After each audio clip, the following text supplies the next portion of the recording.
Hello guys and welcome to another video. We are currently less than 2 months away from Percy Jackson Season 2 and we still do not have a trailer. All we have is a teaser. Granted, it's a good teaser, but where's the trailer, Disney? So picture my surprise when over the past 2 weeks, we have gotten more leaks and content for Season 3 than for all of Season 2. So today we're taking a look at all those leaks that we've gotten for Season 3, dissecting them, and talking about how they're going to be changing certain storylines and moving certain character arcs around in Season 3. A lot of people are really mad specifically because they made one big change to one main character, so stay tuned to find out what that is. We also got a big casting announcement for Season 3 and it caused a lot of discourse. It's probably the most controversial casting decision since Annabeth, so stay tuned for that as well. Let's talk leaks. The first leak I saw that just made me so incredibly happy is this one. Let's watch it together. So we have Percy just randomly walking around with a horse, and of course that horse is Blackjack.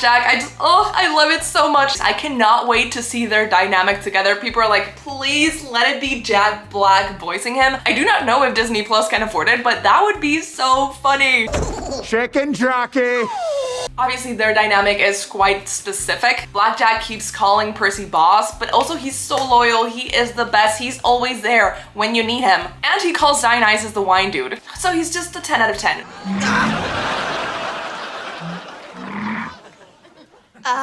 What you got there? It's a smoothie. We also got this picture, so obviously he's a normal horse. I'm here to tell you that he's not going to be played by an actual Pegasus. But that is not the controversial casting for Season 3. And I just love the fact that they got a horse that has like a white diamond on his forehead. God, he's so cute! After 2 weeks of compiling every single leak I've come across on Twitter and on Instagram, I've tried to create more or less a timeline of how they're going to happen on the show. So here is the next one that we have. We get the gang, so first of all, we get Grover, Talia, Bianca, and it looks like Zoe is in the driver's seat. This is basically the first look we have at the 4 of them with their outfits. I saw a lot of comments saying that Bianca looks like an NPC and they're not loving it, and the big question here is why is she wearing a Camp Half-Blood shirt? Because in the book, Bianca becomes a hunter of Artemis as soon as she meets the goddess. So she never gets to go to Camp Half-Blood as just a camper. She goes there as a hunter of Artemis, already dressed like Zoe and the other hunters. So it's weird that here she goes to Camp Half-Blood, gets a shirt, and is not a part of the hunters. So I'm wondering if the timeline is going to be different for her character, if maybe hunters in this universe have to go through an initiation process before they get to be hunters, or if she makes a decision to become a hunter afterwards, which would be weird. Maybe they're trying to quiet down the controversy around Bianca's character and how she's a bad sister, which is a theory that I've never subscribed to because, as any older sister will tell you, we would have all done the same. But here we can see they come out of this camper van and then they just walk intently toward a building. So in case you haven't figured it out, this is the part of the book where they're at Washington. They go to the Smithsonian, what's that called? The museum? Look at Grover or Arian just waltzing back to the car. They're so cute. Honestly, I'm not the biggest fan of Bianca's costuming either, but I do really love Zoe's and Talia's, which we later get to see more of. Then we have this scene, which is a little bit grainier, but here it kind of looks like Zoe is giving Bianca some lessons with her bow and arrows. We see more of that later, which leads me to believe more in my theory that maybe we're gonna have an initiation process before we get to see her actually being a hunter. Imagine just going to university, you have midterms tomorrow, and they're just filming Percy Jackson next door. I would not be able to concentrate, but here,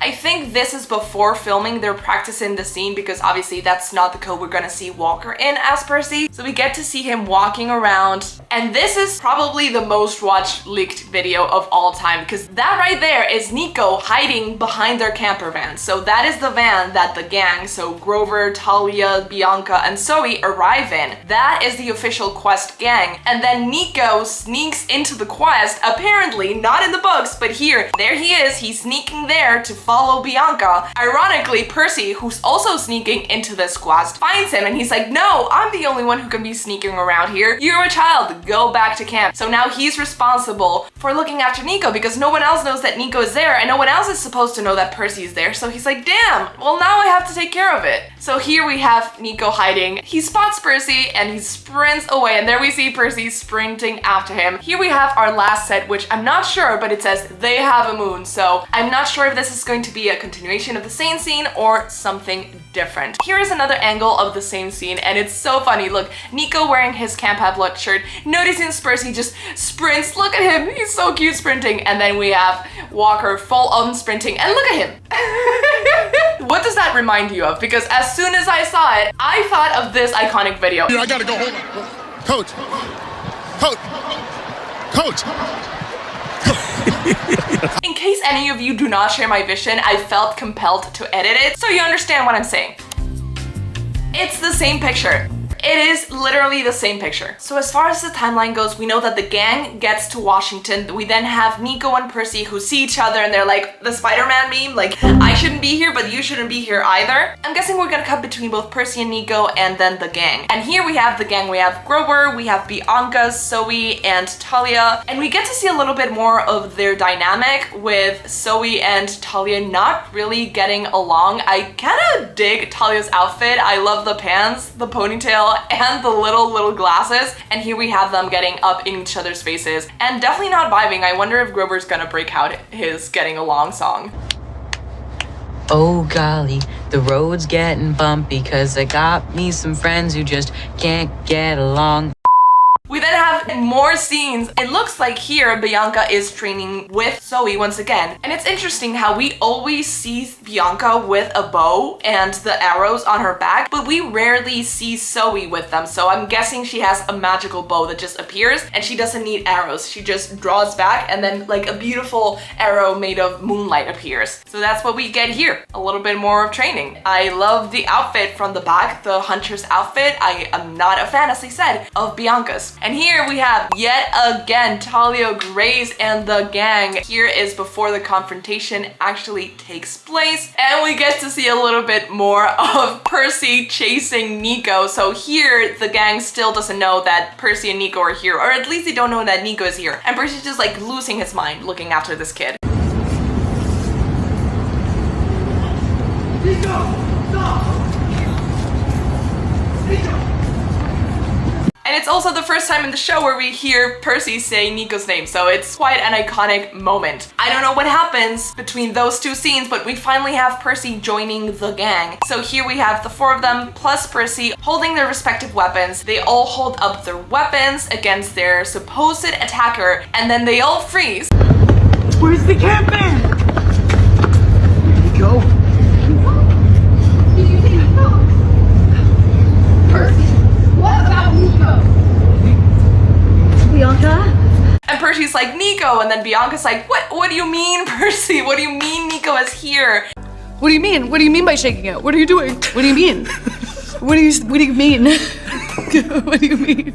And then they all freeze because obviously we have both Percy and Talia who have magical weapons. So we get a freeze of the actors and then they're giving their respective weapons, so it looks like they just show up in their hands, which is very funny that both of the kids from the big three have weapons like that. Here we have another angle of their escape. Look at them, this gang. I have so much love for them. Bianca just mad out of her mind of worry, and look at Talia just being so cool with her weapon. I cannot wait to watch season 3, and I feel like a lot of people feel the same. I feel like a lot of people just want to skip over season 2, which we can't do.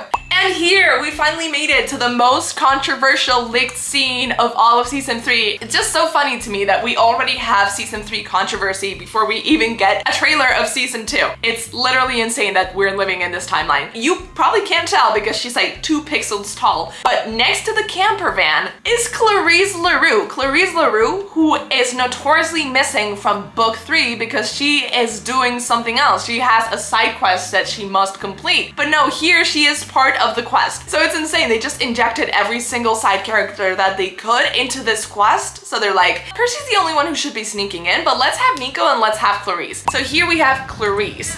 And then we see the gang rushing to the van and they're running away. So everyone gets in and Percy just like jumps in through the back window. You love to see it. It's so funny. I love that they added that character moment because obviously Percy isn't part of the quest. So they're like, dude, you can't ride with us. You are riding in the back. So I was very confused as to why Clarice would be here, but I've seen some theories that people say that probably Percy called her up and he was like, please come get Nico. It's really interesting that Clarice drives the van. Like, I know she's older, but does she have a driver's license? And then they all drive away into the sunset. I'm assuming Clarice will probably be taking Nico back to camp, then head to the labyrinth. We are all just very, very confused about what is going on, what changes they're making. And I'm wondering, will the scenes from inside the museum be filmed inside the museum or in a set, and that's why we're not getting any leaks? I'm very happy to see that they're using practical sets and real life locations, so we don't get any more of that blue screen.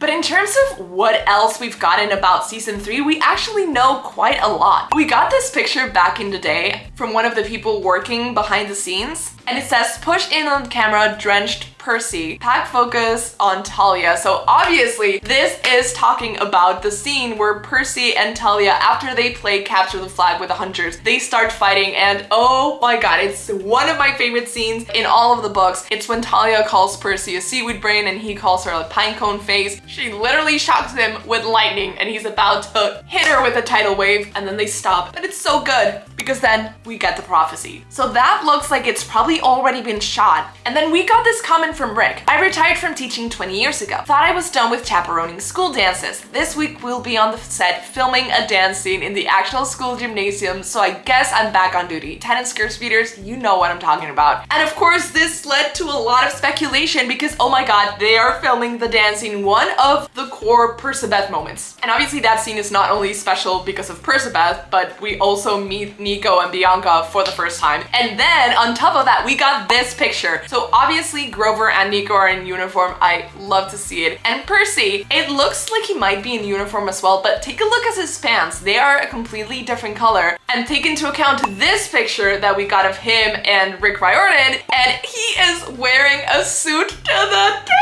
Oh my god! I can't wait to see Annabeth's outfit. I am just so excited, especially because that's the outfit that she's going to be wearing for all of the season, because she gets kidnapped and then she gets tricked into holding the literal weight of the world. I saw someone comment that because Percy is wearing his blue jacket for the whole series, not this one, when he finally finds Annabeth, that she's gonna still be wearing her dress and he's gonna put his jacket over her. Like, I cannot wait. Here, Rick said, Becky and I starting our morning with Percy, Annabeth, Talia, and Grover at Westover Hall for season 3 filming. Love this crew from yesterday. A tiny spoiler-free behind-the-scenes moment of Walker and me checking out the replays on the monitor. Is that a monster? We also got this great behind-the-scenes picture of them just chilling, looking at their phones, and I'm in love with Grover's little horns. I love how they're practical and they just look so cute and so realistic. They're probably my favorite prosthetic of the whole show. I don't know what other ones there are, but that's my favorite. So we've also gotten a couple of pictures of season 3. We've gotten this one that's at the National Museum of Marine Life, the Smithsonian. That's what it's called, the Smithsonian. We've gotten this picture. We've also gotten this picture here, which of course has the camper van, and that's where they're all running to or away from. We also have this one where the gang is filming, and we've also gotten this one, obviously, of Percy at the beginning. Where do you think this is? Like, what set do you think this is? Is this Westover Hall, but he's not wearing those clothes? Is this Camp Half-Blood? Where are we? Is this a Hoover Dam? Where do you think it is? So now we are moving on to the controversy of Aphrodite. She has been quite controversial, to say the least. Just within my comments, I have a lot of people really praising her work and saying that she looks beautiful, that she can definitely play Aphrodite, and then we have people who are losing faith in the casting. People don't like the casting, but say that we should have faith in Rick Riordan and the casting directors, and that they probably have a vision. And we also have people claiming that I'm stupid because in the very post where they announced that Kate McKinnon was going to be Aphrodite, they literally said that we would get multiple actresses. And the thing is, I think we probably read different things or we interpreted the text different. So let's look at it again. The post reads, she will play Aphrodite, the Greek goddess of love and beauty. Per the official character description, Aphrodite can alter her appearance depending on the beholder, and must be sure that Percy Jackson respects the power and importance of the love before she agrees to offer aid on his quest. The thing is, the controversial phrase is, can alter her appearance depending on the beholder. Normal people can also alter their appearance. That's where hair and makeup comes in. So I'm not sure if it means that she is going to change physically while still being Kate McKinnon, so we'll get different versions of Kate McKinnon, or if we will get different actresses to play her and just Kate McKinnon will voice all of them so they all have a thread connecting them. To me, the phrase can alter her appearance does not necessarily mean that we're going to get other actresses portraying her, especially given that we've only gotten one official casting. So people are like, oh, it's obvious. Is it obvious if we've only gotten one actress? I altered my appearance this morning. This is not what I looked like when I woke up. I did not wake up like this. But we then got this from Becky Riordan. I tried cluing everyone in by telling them to read the character description in Salomon's article. Do people really think there won't be a beautiful adult black woman as future adult Annabeth? Book details cannot always be adapted, but we won. Leah is my Annabeth. So I'm also quite confused about this. To me, this doesn't really clear anything up, and I won't believe that we're getting multiple actresses to play Aphrodite until we see it. So far, I would say casting has been pretty good. Honestly, what's been lacking to me has been the scripts, but that's a topic for another time. So I'm just gonna wait till they officially announce it or we see it in the trailer before believing this is conclusive evidence. Don't worry, as soon as we get news about this, I will let you know. And that is pretty much it. That has been the last couple of weeks in the Percy Jackson fandom. Right now, you either feel like this, like you are living your best life, or you feel like this. And honestly, I don't know what to feel. I am still so confused as to why we haven't gotten a trailer for season 2.